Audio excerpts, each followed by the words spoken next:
क्योंकि यह बात सच में भारत के प्राचीन इतिहास में हुई है। मौर्य साम्राज्य की स्थापना के पीछे भी कुछ इसी तरह की वजह थी। चंद्रगुप्त मौर्य और चाणक्य ने एक साथ मिलकर उस समय कई सौ सालों से भारत पर शासन कर रहे दुनिया के सबसे ताकतवर और बड़े साम्राज्य में से एक मगध साम्राज्य को हराकर पूरे अखंड भारत पर अपना साम्राज्य बना लिया था।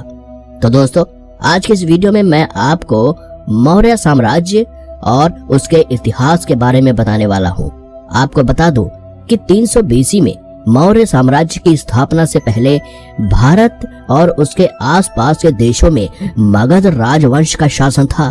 उस समय मगध साम्राज्य इतना ताकतवर था कि जब प्राचीन भारत के पश्चिमी देशों से आए सिकंदर ने लाखों सैनिकों के साथ आक्रमण करने की सोची तो वह भारत के उत्तर पश्चिमी हिस्से पर कई महीनों तक बैठकर सोचता रहा और अंततः भारत के मगध साम्राज्य के राजाओं और उनकी सेना से डरकर अपने देश वापस लौट गया। लेकिन भारत की मिट्टी से जन्मे चंद्रगुप्त मौर्य ने चाणक्य से मिली शिक्षा और राजनीति के दम पर मगध साम्राज्य के राजा को हराकर चंद्रगुप्त मौर्य ने भारत के मौर्य साम्राज्य की स्थापना कर दी।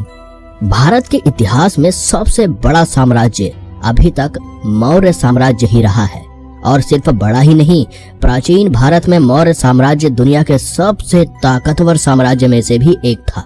चलिए मौर्य साम्राज्य के इतिहास को थोड़ा डिटेल में समझते हैं।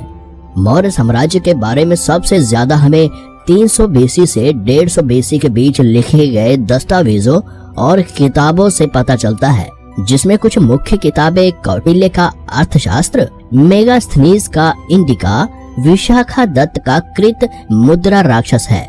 इसके अलावा बौद्ध ग्रंथ और जैन धर्म के धार्मिक दस्तावेजों में भी हमें मौर्य साम्राज्य और मौर्य साम्राज्य के राजाओं के बारे में काफी कुछ जानने को मिलता है।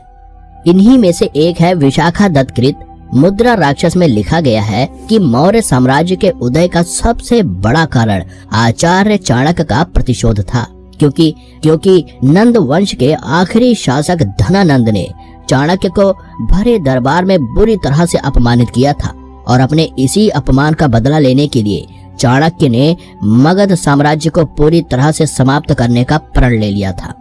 उन्हें पता था कि वह एक योद्धा तो नहीं है, वह यह खुद नहीं कर सकते, लेकिन आचार्य चाणक्य ने उस समय चंद्रगुप्त मौर्य को इस सपने को पूरा करने के लिए चुना और चंद्रगुप्त मौर्य को हर तरह की शिक्षा दी, जिसके कारण वह मगध साम्राज्य को हराकर एक नए साम्राज्य की स्थापना कर सके। इसके बाद चंद्रगुप्त मौर्य ने अपनी सेना बनाई और मगध पर आक्रमण करने की सोची। तब चंद्रगुप्त ने सबसे पहला आक्रमण मगध के पश्चिमी हिस्से पर किया, लेकिन उसमें उसकी जीत नहीं हुई, जिसके बाद उन्होंने एक नई रणनीति बनाई और दूसरे राजाओं की मदद से मगध के उत्तर पश्चिमी हिस्से पर आक्रमण किया और पंजाब का बहुत बड़ा हिस्सा जीत लिया।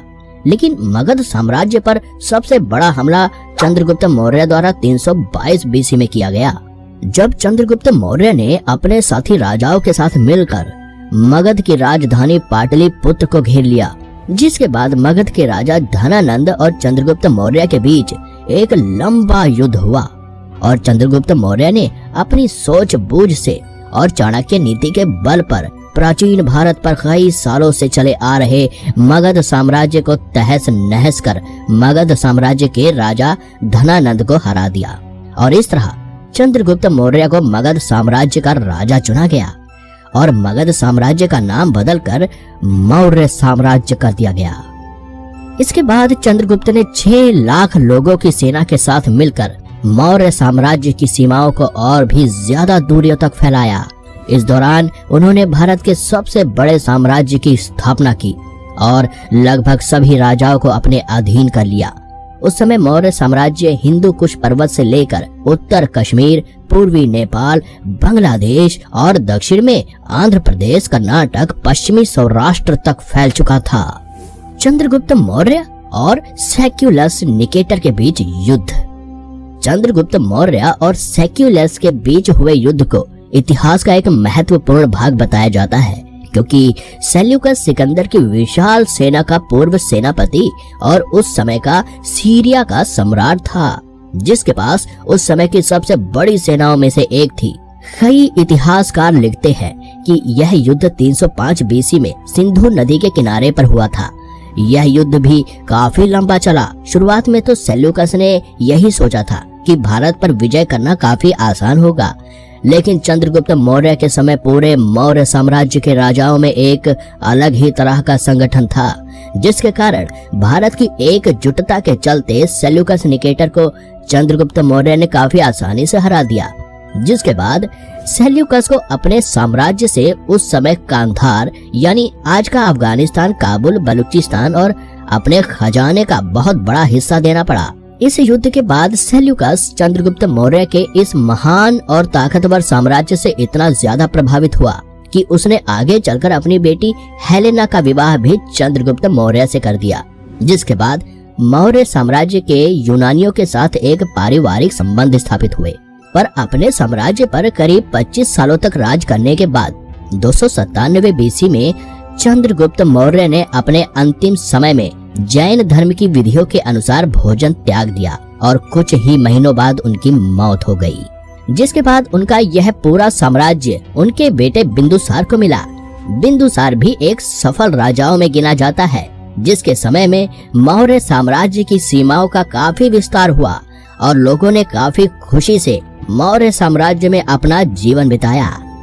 इस दौरान भारत की संस्कृति में भी काफी तरक्की देखी गई और भारत में कई नई यूनिवर्सिटीज का निर्माण हुआ। बिंदुसार ने भी अपने पिता की ही तरह मौर्य साम्राज्य पर करीब 25 सालों तक शासन किया, जिसके बाद 270 बीसी में उनकी भी मौत हो गई। इसके बाद उनका उत्तराधिकारी बिंदुसार के बेटे अशोक को चुना गया और यह वही अशोक सम्राट हैं, जिसके चलते मौर्य साम्राज्य की सीमाएं अपने सबसे ज्यादा बड़े आकार पर थीं। यानी इस समय मौर्य साम्राज्य का विस्तार अपने पीक पर था। अशोक सम्राट को मौर्य साम्राज्य के सबसे ताकतवर और समझदार राजाओं में से एक माना जाता है, जिसके समय मौर्य साम्राज्य यानी पूरे अखंड भारत ने काफी ज्यादा तरक्की की। इस समय भारत की संस्कृतियों में भी काफी तरक्की देखी गई और भारत में शिक्षा पर काफी ज्यादा जोर दिया गया।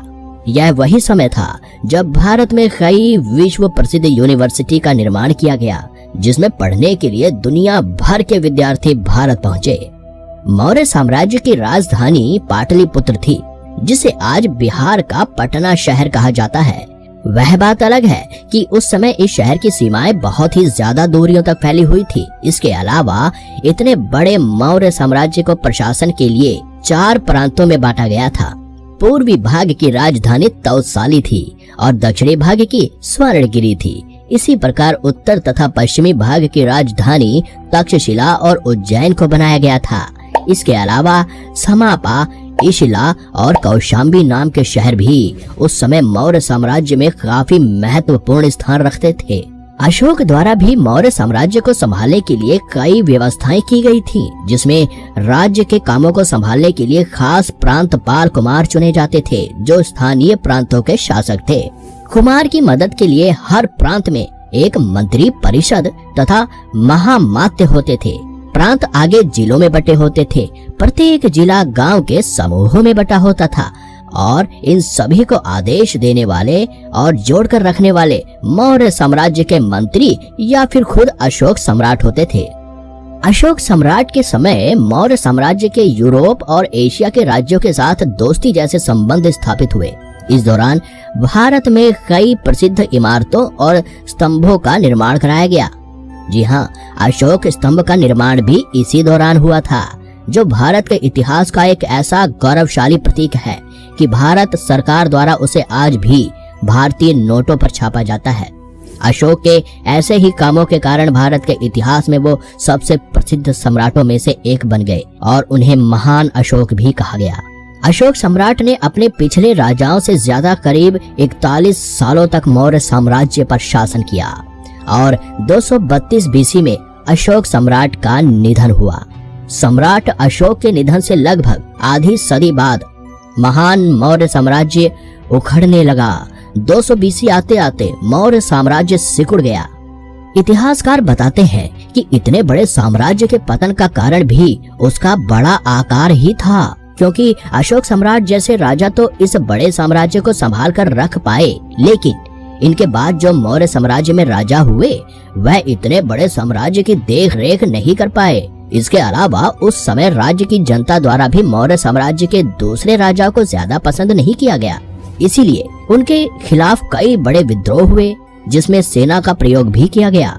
इस तरह से मौर्य साम्राज्य का विश्वास भी लोगों के बीच कम हुआ और धीरे धीरे करके नए राजाओं ने मौर्य साम्राज्य के हिस्सों पर अपना कब्जा कर लिया और इस तरह मौर्य साम्राज्य का पतन हुआ।